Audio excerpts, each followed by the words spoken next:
developer. They made the crossover game Cross Edge. They made the other semi-crossover game Trinity Universe. They made the Agorist War franchise. Needless to say, they are very niche. Now they are back with a new semi-crossover PlayStation 3 exclusive game, Hyperdimension Neptunia. It's a Japanese RPG with a neat concept, the console war. Does Compile Heart find a rank within the JRPG army, or are they doomed to remain in the closet where only the bravest will find them?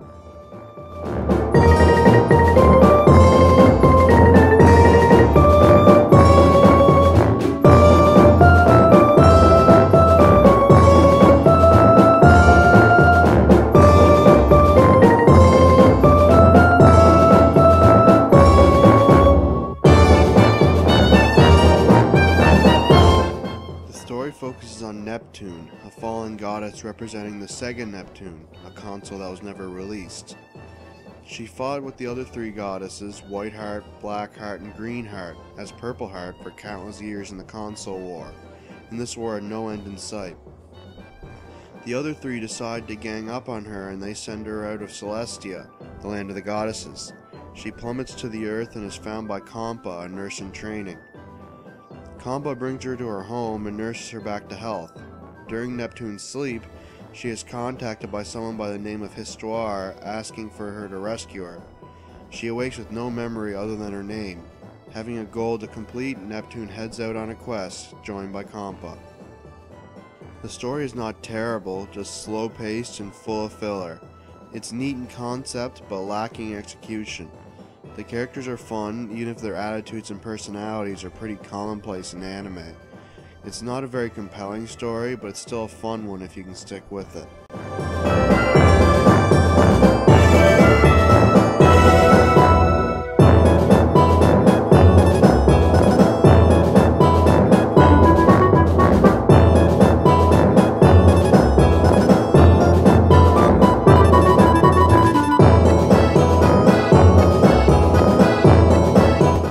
Gameplay is very similar to Trinity Universe.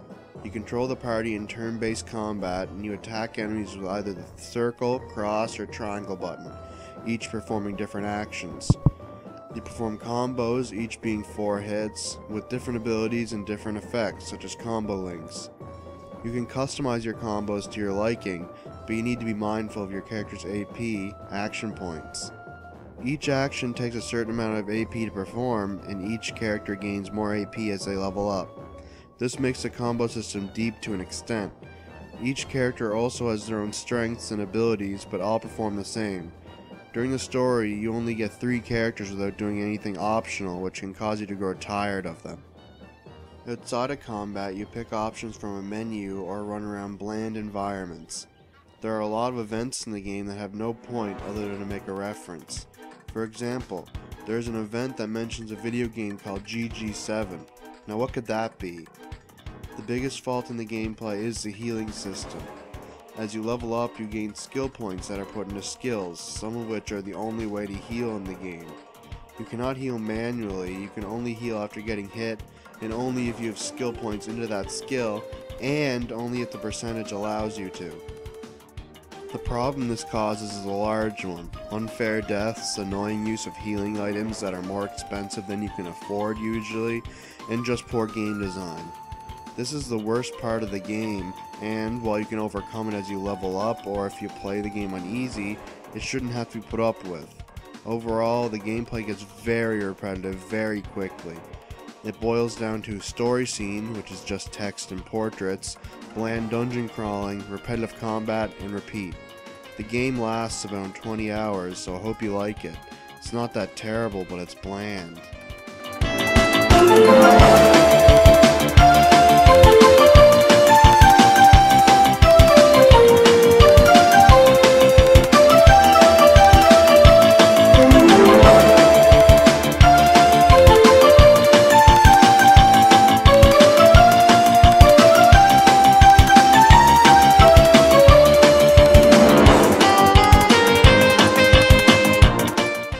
The music is pretty good, as is the voice work.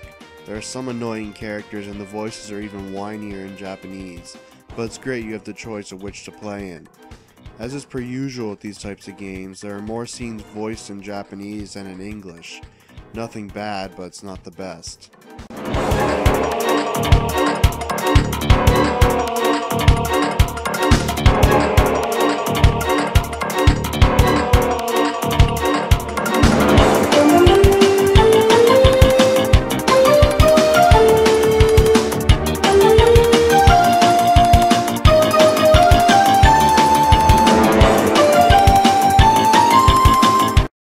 Visuals are not very good.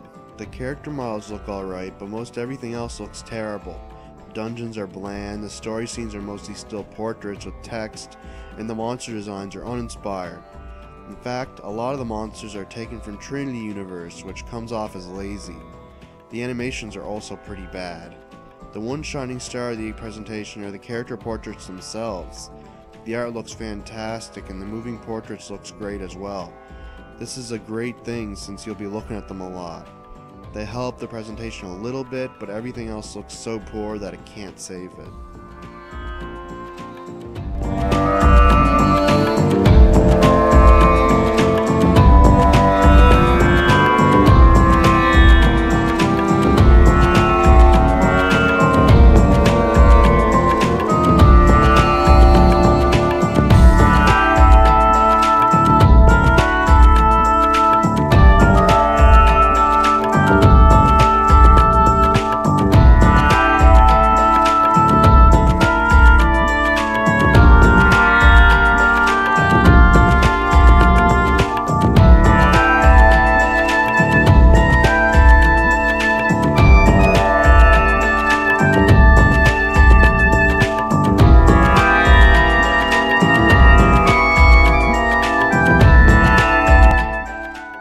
Overall, Hyperdimension Neptunia isn't very good.